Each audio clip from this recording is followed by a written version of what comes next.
जय हिंद friends, welcome back to my YouTube channel business tutorial. हम डिस्कस करने वाले मेनिया के बारे में। मेनिया एक बाइपोलर डिसऑर्डर जिसको मूड डिसऑर्डर्स भी बोल सकते हैं, ठीक है, as known as a mood disorders. Okay, तो इसके बारे में हम डीपली डिस्कस करने वाले हैं एंड विद इन मिनट्स में। तो let's start the video. First one, introduction हमारा मेनिया।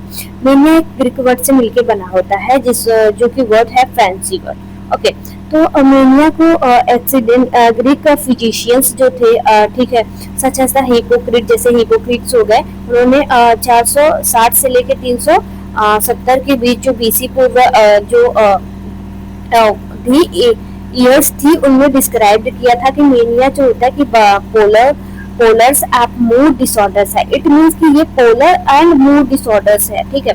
जैसे कि हमारा जो माइंड होता है टू पोलर्स में डिवाइड है। जैसे यूनिपोलर होता है, बाइपोलर होता है।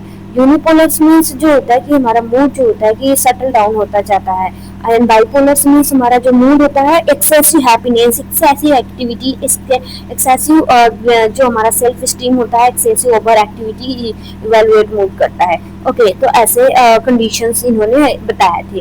ओके, जैसे कि मेलेनोपोली, इट मीन्स कि जो उनका उदासीपन है या तो उसका भावना को एक्सक्लूड आउट करके वो अपने अंदर ये डिप्रेस्ड कर लेता है, एंड मीन वो सोचता है अपने आप में क्या होता है कि डिप्रेस्ड रहता है। उसके बारे में इन्होंने बताया, डिस्कस किया इस पे।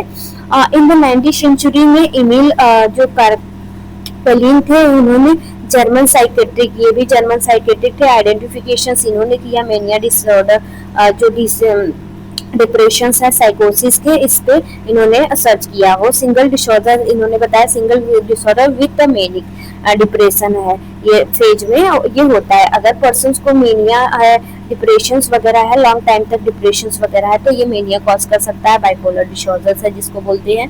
तो ये इन्होंने बताया, ठीक है। Modern psychiatric and recognising mania as the distinct phase, जो होता है कि मॉडर्न साइकेट्रिक जो रिकॉग्नाइज करा कि डिस्ट्रिक्ट फेज जो होता है, कैरेक्टरिस्टिक ऑफ एक्सेसिव जो मेनिया का जो फेज होता है, उसमें जो मेनिया के पेशेंट्स होते हैं कैसा व्यवहार करते हैं। एक्सेसिव उनका एक्सिस्टमेंट हो जाता है, इट मीन्स की उत्तेजना जो होती है, एक्टिविटी जो होती है एक्सेसिव आउट हो जाती है, आई मीन की आउट सो होती है। ओके, ग्रेडियोसिटी होती है। ग्रेडियोसिटी मीन्स होता है कि जो उनका अनुभव होता है वो भी क्रिएटिव, मतलब जो उनका सेल्फ स्टीम होता है वो भी आगे जाने लगता है, आई मीन हाइपर एक्ट हो जाता है।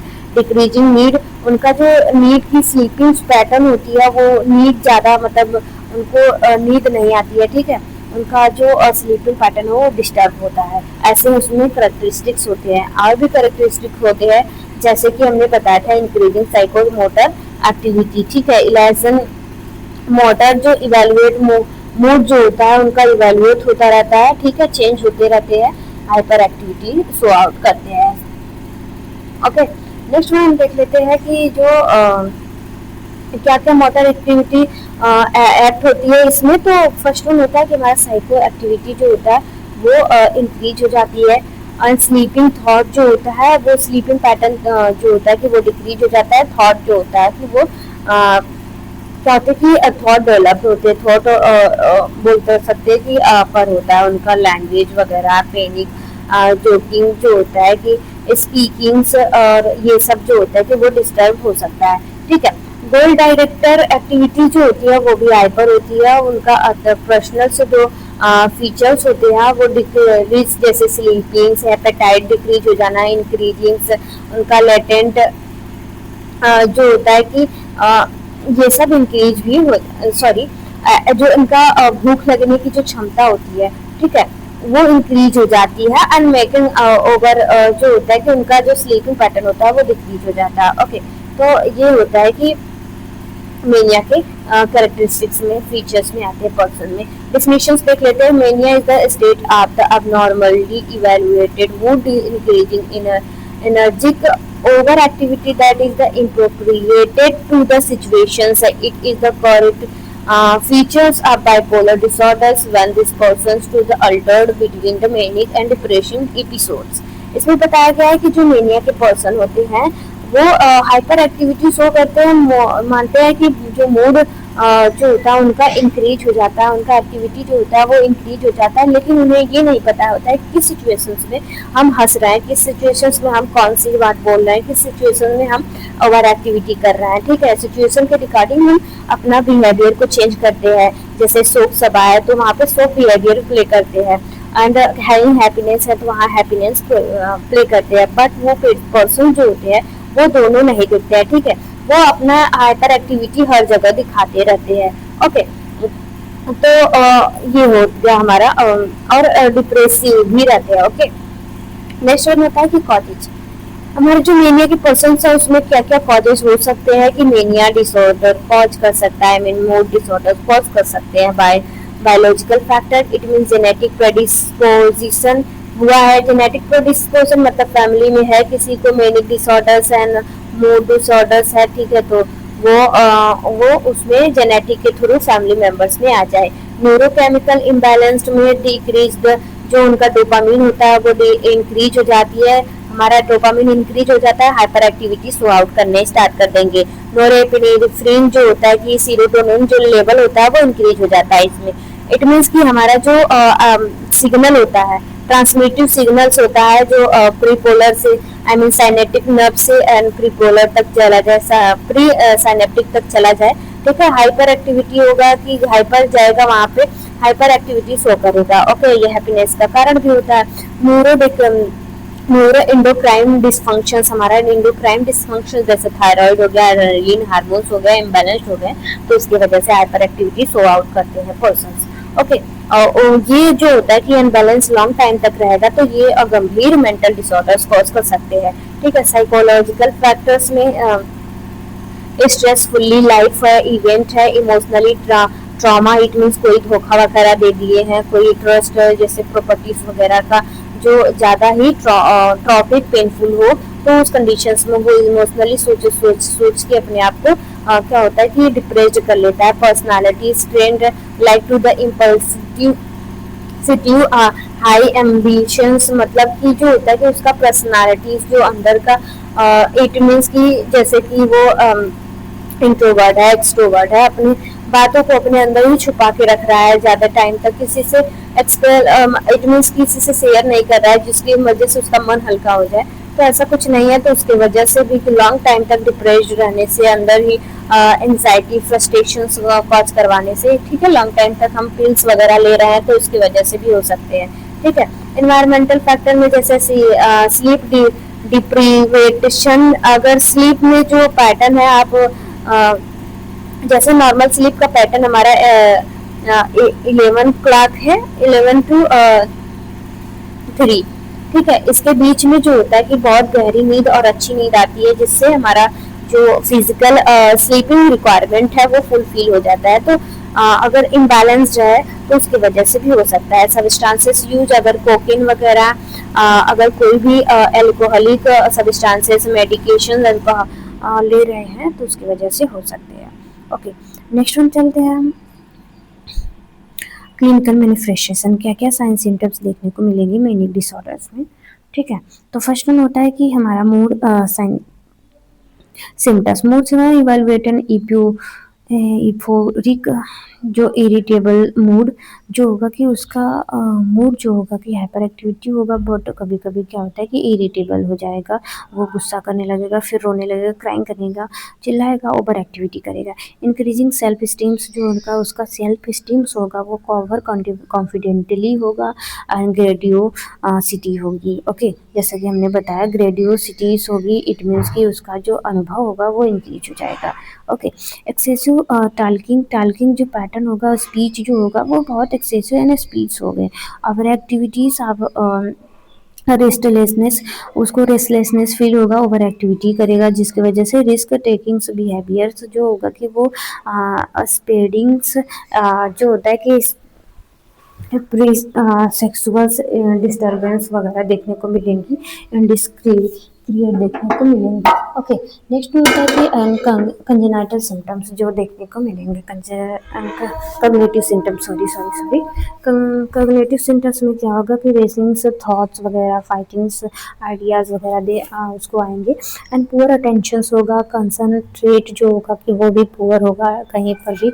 वो जैसे कि हम क्लास में जाते हैं क्लास करने, तो क्या होता है कोई बच्चे ओवर एक्टिविटी होते हैं हमेशा क्लास में भी, क्या होते हैं कि फ़नी होते हैं, आई मीन कुछ ना कुछ करते रहते हैं फालतू के, तो ऐसा ही काम करेंगे। ठीक है, वो अपने गोल पे कंसंट्रेट नहीं कर पाएगा।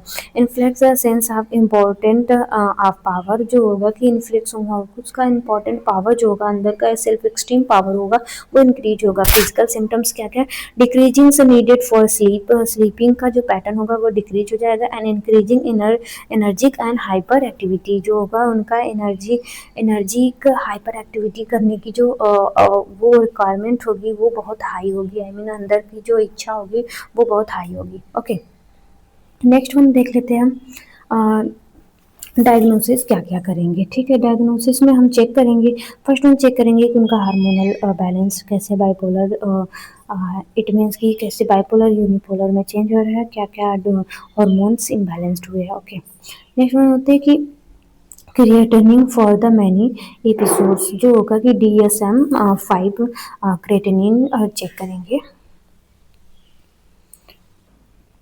ICD 10 के तहत जो होंगे कि उनके अंडर जो होते हैं कि आते हैं डिजीजेस वगैरह सब चेक करेंगे। एंड उनका जो होता है कि हार्मोनल बैलेंस चेक करेंगे, उनका फिजिकल एक्टिविटी चेक करेंगे। जैसे कि ये होता है कि हमारा फिजिकल एक्टिविटी 1 वीक में क्या होता है कि इवेलुएट करेंगे। एक्सप्रेशन, इरिटेबल मूड उनका इंक्रीज हुआ है, एनर्जेटिक मूड इंक्रीज हुआ, क्या क्या इंक्रीज हुआ है। एंड नेक्स्ट वन देखेंगे कि जो उनका मूड जैसे इरिटेबल्स जो है वो 3 to 4 टाइम देखेंगे इज द लास्ट। तो एट द रेडियोसिटी देखेंगे उनका क्या बोल सकते हैं कि अनुभव देखेंगे। डिक्रीजिंग नीड उनका स्लीपिंग पैटर्न देखेंगे।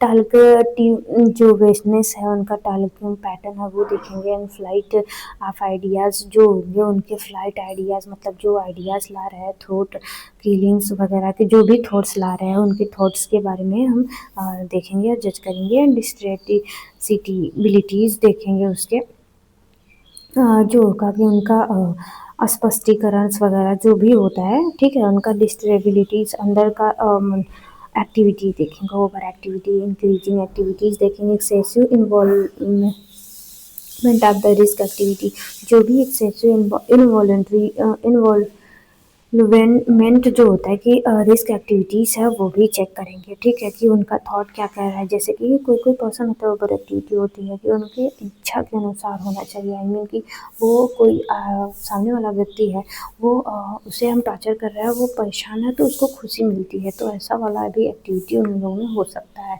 ठीक है, और जेनेटिक फैक्टर्स वगैरह भी चेक कर लेंगे कि क्या क्या प्रॉब्लम्स हो सकते हैं उसके। जेनेटिक ब्रेन इमेजिंग से टेस्ट करेंगे क्या क्या वो इमेज कर सकता है, जैसे कि हमने बताया कॉग्निटिव ठीक है थॉट वगैरह चेक कर लेंगे। ओके, नेक्स्ट में होता है कि हमारा ट्रीटमेंट क्या होगा कि फार्माकोलॉजिकल ट्रीटमेंट में जैसे कि मूड स्टेबलाइजर मेडिकेशन देंगे, लिथियम्स हो गया, कार्बोनेट हो गया।